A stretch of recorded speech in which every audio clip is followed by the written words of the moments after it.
I'm with Dr. Bernie Frischer, and we're here to talk about the single most famous monument that has come down to us from ancient Rome, the Colosseum. I think that the image of the Colosseum in its decline, in its ruin, blurs the awful brutality of this abattoir, this place of death, and makes us think about instead the death of Roman civilization. And as the Renaissance put it, the very size of the ruins of ancient Rome suggests to us the grandeur of ancient Rome, but a grandeur that was always lost and that left behind in later people a sense of nostalgia and regret and almost sentimentality that in a certain sense, when you drill down and you study history, you can see is really unwarranted because, at least for me, the Colosseum has always been a horrific place and not, in the end, my favorite building in ancient Rome. This area was the center of a vast palace that Nero built for himself, and where you now see this massive building, there was an artificial lake that Nero had here. So this big, heavy building with 100,000 blocks of travertine, imagine the weight of that, is sitting on what you might think is rather swampy ground. When the Colosseum was built by a later Roman emperor, a Flavian emperor, it was, in a sense, a gift back to the city. Yes, Nero was very unpopular. He actually committed suicide in 68 AD. If he hadn't done that, he would have been brought back to Rome, tried and executed. So the very next emperor, Vespasian, the first Flavian emperor, had the idea of giving this 100 to 150 acres of prime land right in the middle of the city back to the people of Rome. And what better way to do that than to create some public monuments where the favorite spectacles of Rome could be enjoyed. The Romans didn't call this the Colosseum. No, they called it the Flavian Amphitheater, and it only started to be called the Colosseum in the Middle Ages. And that was because there had been a colossal statue next to it. A statue of the sun god that the Emperor Hadrian moved right next to the Colosseum. It was about 100 feet tall, so it was really massive. Now, the building is not in great condition, the result of earthquakes and pillaging. In a sense, later Romans saw all of this stone that was available for building in their own houses, but we can still make out some of the exterior decoration. And certainly we can see that the Romans are thinking back to the ancient Greek traditions. In fact, they kind of are summing up the history of Greek architecture by piling one order or style of architecture on top of the other. So at the very top, you have the Corinthian order, actually the top two stories.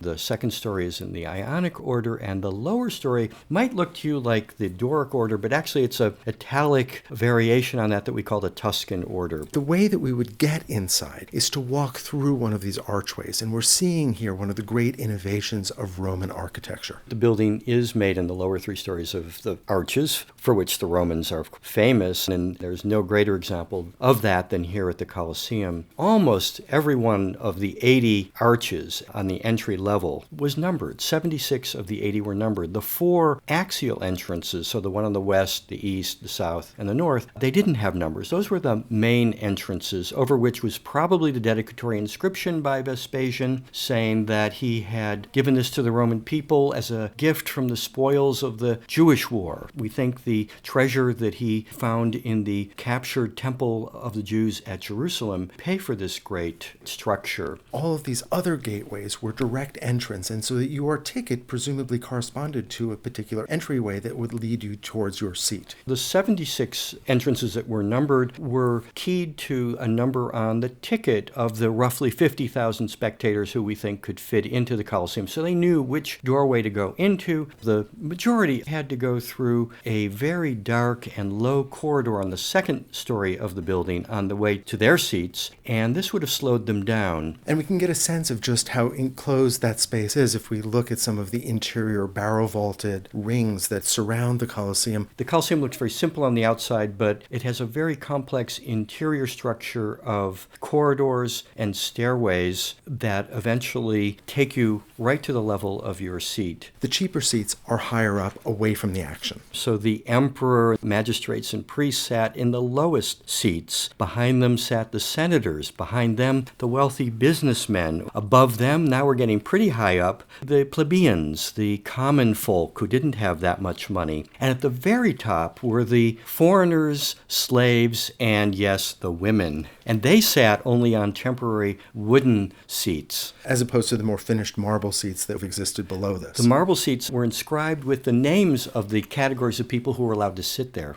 But what did everybody come to see? Well, there were three things that typically went on in the Colosseum on a typical day when it was open for business, so to speak. First, there were the animal hunts in the morning. The Romans imported exotic, fearsome animals like tigers and lions and elephants and rhinoceroses from Africa and brought them to Rome and slaughtered them in these animal hunts in the Colosseum. In the afternoon was the gladiatorial combats. But before the gladiatorial combats, whenever appropriate, you had the execution of prisoners, sometimes in shockingly colorful and imaginative ways. And the most remarkable thing about these executions is precisely that they took place at midday, that is at the lunch hour. So you can imagine that the Romans were sitting there enjoying their lunch while watching these gruesome spectacles, which even included people being burnt at the stake or being tied to the stake and being mauled to death by animals. You can see why in the later history of this building, these earlier events were seen by the church and by Christian pilgrims as gruesome expressions of this pagan past. And later on, there was the idea that many Christians suffered martyrdom here in the Colosseum. We do hear of a few, but very few Christians who were martyred in the Colosseum. Nevertheless, this space did become sanctified and became an important pilgrimage site. Even we who love ancient Rome and Roman civilization have to recognize that the Colosseum was a kind of an abattoir. It was a place of death, of slaughter, whether of animals or people. And of course, not just the people who condemned to death, but the gladiators themselves often ended up, when they lost, being killed. Even more uncomfortable, I think, for us in the 21st century is the collision between the idea of death and the idea of the theatrical. However,